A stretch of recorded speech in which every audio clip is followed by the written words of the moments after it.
thief who steals thief.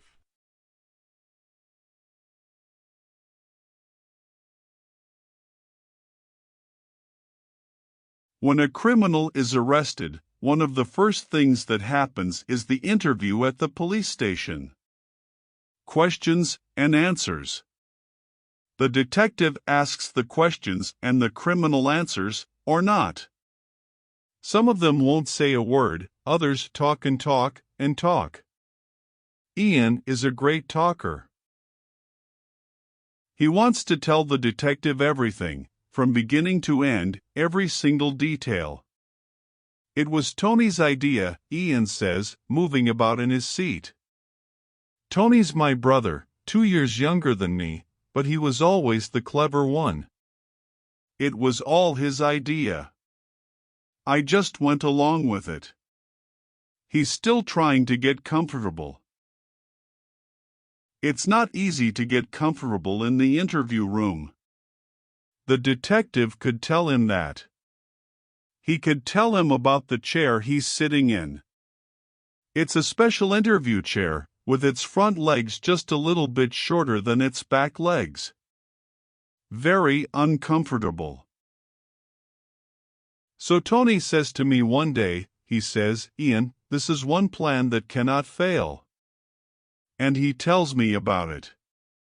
We spend a long time talking about it, and I'm trying to find things wrong with it, but it's good, it's a really good plan. That's why I'm here. It was just too good. Ian looks around again, studying the walls, looking for two-way mirrors, secret listening spy holes. The one thing he hasn't expected is the quietness. It's 11:30 on a weekday night, and the police station is like a ghost town. Ian wants to see lights, action, lots of police uniforms. Yet again in his life, he's disappointed. He goes on with his story. Tony had noticed the slip road. He drove from Fife to Edinburgh most Saturday nights, taking a car full of friends for a night out. On the A90 road south of the 4th Road Bridge, Tony saw the signpost for the slip road, Department of Transport Vehicle Check Area Only. That's what started his idea. The next morning, he went back and drove up the slip road, which took him to a kind of roundabout in the middle of nowhere. He stopped his car and got out. There was grass growing in the middle of the road. He didn't think the place got used much. There was a hut nearby, and another slip road went back down onto the A90 road. He stood there for a while, listening to the noise of traffic below him, and the idea slowly grew in his mind. You see, Ian went on, Tony had 2 guards' uniforms at home. He's always had the idea of robbing some place, and always knew those uniforms would be useful. And one of his old friends, a man called Mock, was good at getting false papers, so Tony brought him in. "Have you got a cigarette?" The detective points to the "No smoking" sign, but then raises his eyebrows and says, "Okay." He gives Ian a packet of 10 and some matches. "Thanks." Ian lights up a cigarette, breathes noisily. "So, you see," he goes on, "it was all Tony's idea, and Mock, well, he'd done this kind of thing before. I was just family. That's why Tony brought me in. I'm not saying I wasn't part of it. I mean, that's why I'm here now. I just wanted in the police report that I wasn't the leader, the clever one." "I think I can agree with that," the detective says. "Aren't you going to write all this down?" asks Ian. "We're trained, boy. We remember everything." So Ian nods, goes on with his story. The interview room is small and airless. It smells of all the people who have told their stories in there. A few of the stories were even true. So, we drive up this slip road a few times. Nobody notices us, asks what we're doing. Tony's happy about that, and the plan is fixed for last Wednesday. Why a Wednesday? The detective asks. Ian shakes his head. Tony's idea, he said. He moves around again in his chair, remembering Wednesday night. Tony and Ian were dressed in the uniforms. Tony had a friend with a big truck. It had been easy to borrow it for the night. The story was, they were helping someone move house. They took the truck up to the roundabout, left the car near the bottom of the slip road. Mock was dressed like a truck driver, and he and Ian waited by the truck. Tony went back down to the A90, stood by the Department of Transport sign, and used a torch to stop a lorry on the road. Then he told the lorry driver to drive up the slip road to the vehicle check area. When he got there, the driver would see a man in uniform, Ian, interviewing a truck driver, Mock. That way the real driver wouldn't think anything strange was going on. It was just normal Department of Transport interviews. It worked, Ian says. That's what's so amazing. The driver brought his lorry up to the roundabout, stopped it, and got out. Tony comes driving up, gets out of his car, says he wants to check the cargo. The detective has a question. Suppose the cargo had been bananas or fish or something? We send that lorry on, and stop another one, until we get something we can sell. But we were lucky first time. Washing machines, 24 of them, 300 pounds each. We just got them into our own truck, and away we went. Ian stops. You're wondering about the driver, aren't you? There were 3 of us, remember. We just tied him up, left him in his lorry. We knew he'd get free in the end. Tony had 2 lock-up garages, and we took the washing machines there. We were already thinking about who we could sell them to. There's a man we knew, name of Andy Horrigan, who does bits of business, doesn't ask questions, you know. I thought maybe he'd be interested. We wanted to be careful who we sold to, see. When the news got out about the robbery on the A90, Ian stops again for a minute. Of course, we'd already made our big mistake, one mistake. Ian asks for another cigarette. His hand is shaking as he lights it. He can't get it out of his head, the huge bad luck of it. Before he's said a word to Andy Horrigan, Horrigan has a question for him. Here, Ian, heard anything about a robbery on the A90? Washing machines. Off the back of our lorry. I didn't see anything in the newspapers, Ian had said, which was true. All 3 of them had been surprised by that. Why hadn't the robbery been in the news? Ian could see that Horrigan knew the reason why, and Ian could also see in Horrigan's face that it wasn't good news. It wasn't in the newspapers, and it never will be, says Horrigan. He goes on to explain why, and Ian feels his life coming to an end. He runs to the lock-up garage finding Tony there. Tony already knows, it's written on his face.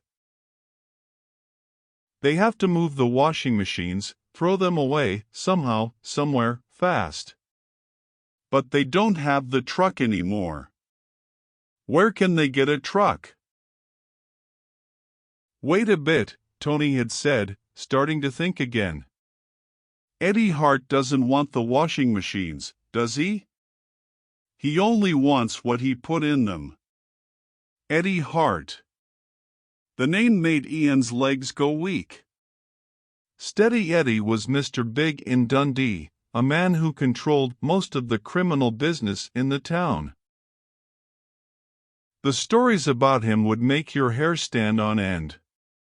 If you made Steady Eddie angry, you didn't wake up again the next day. And now, Horrigan had said, Eddie was looking for blood. He was in the drugs business and needed to move drugs around a lot. What he did was this.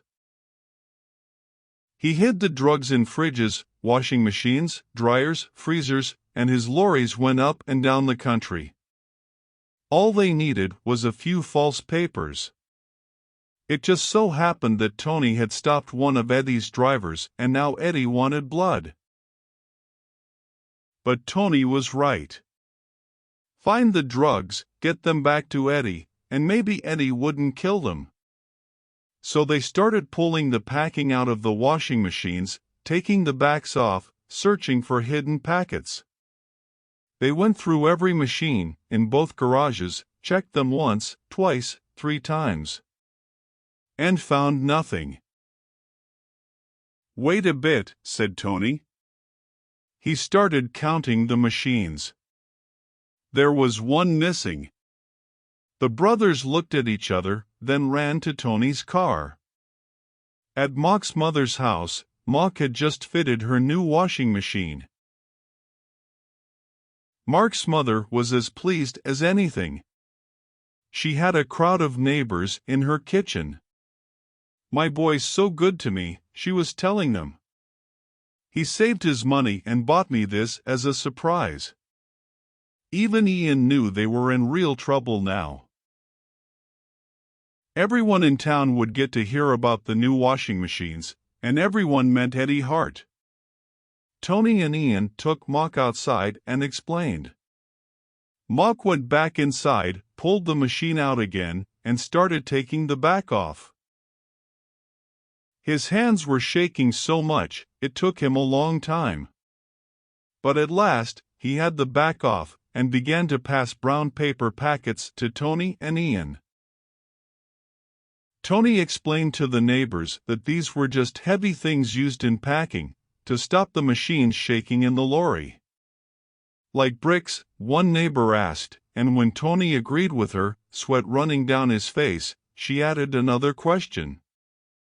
Why cover bricks in brown paper? Tony, beyond explanations, put his head in his hands and wept. The detective brings back 2 cups of coffee, one for himself, one for Ian. He's been checking things, using the computer, making some phone calls. Ian sits ready to tell him the end of the story. We had to think of a way to get the drugs back to Eddie. He has a nightclub in Dundee. We drove up there, night before last, and put the drugs in one of the rubbish skips at the back of the club. Then we phoned the club and told them where to find the packets. The problem was that their rubbish skips are emptied at night. So sometime that night, the skip got emptied. And it was me who made the phone call, and there were 2 numbers in the phone book. I meant to phone the office number, but I got it wrong and phoned the other number, which is a phone by the bar. Anyway, someone answered, I said my piece, and put the phone down. Maybe it was a customer, maybe they went outside and got the drugs for themselves before the skip was emptied, maybe they thought I was crazy or something. Ian's voice is shaking, he's almost crying. So Mr. Hart didn't get his drugs back, the detective guesses. Ian nods. And now your brother and Mock have gone missing? Eddie's got them, says Ian. He must have. And so you want us to protect you, the detective asks. I'm in terrible danger, Ian says. I mean, there's a price on my head now. You've got to help me. The detective shakes his head. If somebody needs protection, we can do it, he says. But there's no report of a robbery of washing machines on the A90.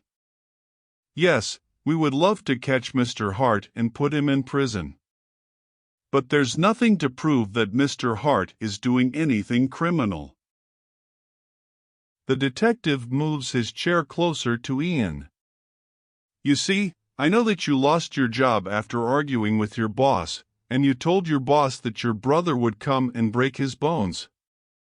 I found that out from the computer.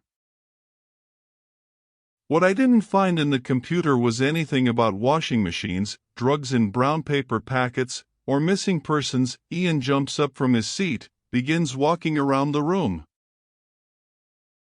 You could go to the place where they empty the rubbish skips. If the drugs are there, you'll find them. Or go to the garages. The washing machines will still be there, unless Steady Eddie's taken them.